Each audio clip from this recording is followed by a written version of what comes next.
party in power and the ones that have been in power, because we have seen that they are all the same.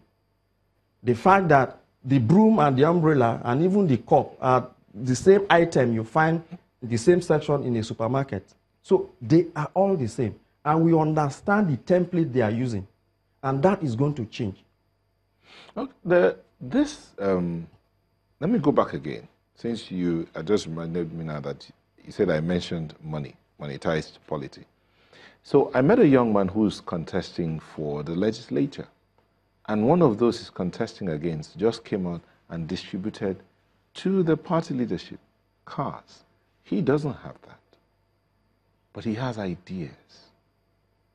How should that young man stand in the face of that kind of challenge? Yeah, that's my situation. And I talked about identifying the problems of the community, of the constituency. Let me put it this way. If you come to, in any part of this country, if you mention coconut, there's a particular place that comes to your mind, and that's Badagry.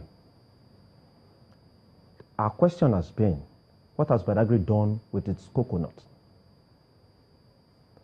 If you mention tourism, Badagry comes to your mind. What has Badagry done with its tourism? Now, put the man distributing cars aside. The people of the constituency want to hear how you intend to impact on their lives. I'm not talking about empowerment now. We're talking about positioning. Now, in our program, we intend to set up coconut oil factories for young people and women in Badagry area to make use of the natural resource that God has placed in that place for their own economic advantage.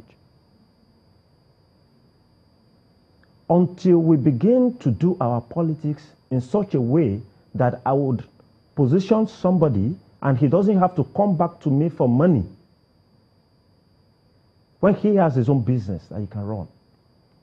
I read a report online that in 2017 alone, about $711 million worth of coconut oil was sold across the world. The highest percentage came from Indonesia. Badagry is just like that. As a legislator, I may not be able to, I don't have a budget, but the truth is, we can actually set up cottage industries. There are NGOs, there are donor organizations across the world who are interested in community cottage industries and enterprises. The DFID has several under it. We should be able to align our people to benefit from these programs and boost their economic advantage. Because when the man in the village can earn money on his own, he will take care of a lot of things. Maybe when you talk like this, maybe if you're going into the elections with direct primaries or with direct primaries, you might stand a chance because people will see clearly what it is that you stand for and maybe will want to elect you directly. But if it is an indirect system where it has to go through delegates and all of that, how do you deal with that kind of challenge? Because it will stare you in the face. That's the truth. Yeah. How do you deal with that kind of situation if you're adopting an indirect primaries system to get the leaders to emerge? You know, I pity young people who want to run for election on platforms that are not consistent. Direct primaries, I think, is a new vocabulary because somebody is just trying to relocate the goalpost. The truth is, direct primaries, indirect primaries, consensus candidature, let every aspirant talk about what he has to offer. It is not just about winning elections and occupying positions. In my constituency, somebody has been there for 12 years, and the whole community is crying. Direct primaries, yes. In fact, it's more tedious with direct primaries because in my constituency, for instance, you have to visit 12 wards. which has about 100 and something communities. But if you have to speak to representatives from each of these communities or wards, you have a few population to deal with. And if you make sense, elections are emotional things, emotional exercises. And we need to understand that the essence of leadership is to make the people happy. In my constituency, the people are not happy. Look at the road that leads to Badagry. Badagry, we say, is the haven of tourism. How do you tour without road? The Lagos-Badagry Express Road is the worst road in Nigeria today. In fact, without any fear of contradiction, I think it's the worst road in West Africa. Nobody wants to go near Badagry any longer, because that road has become a national, in fact, regional embarrassment.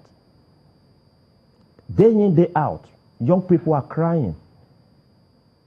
Civil servants traveling from Badagry to Lagos State Secretariat, they go through hell. What's the solution then? The solution is what we have seen, that there could be temporary measures. We learned some time ago that they have plans of expanding the road and that. We must not die before the 10 lanes come. Make the people happy. Patch this road. It's an international route. West Coast, the entire ECOWAS states use this road. And the truth is, if you want Badagry to develop, you need to provide, as in, you need to make sure that road is motorable. Then the other thing is that in such a place like Badagry, you want to wonder, that's being the first point of call for civilization in Nigeria. The place is still the way it is. Many of the lands, I can say 85% of the lands in Badagry are under global acquisition. That is something legislation can change. When the lands belong to the government, you cannot bring Channels Television regional headquarters to Badagry, because except to bring it into the Badagry town, which is this natural settlement, all other landed properties outside along the express are under government acquisition. We need to do something about it. We need to lobby the assembly to make sure that they excise this acquisition and make the land available. Okay. When people are into government and into business and they want to get loan facilities, they take their documents to bank. Okay, it doesn't happen there. We'll look more into those kinds of challenges and how the youth population, should I say, can rally behind people such as yourselves to try to see that that much needed change comes to bear. But we're going to take a short break now. I'll be back after this break. Join us again.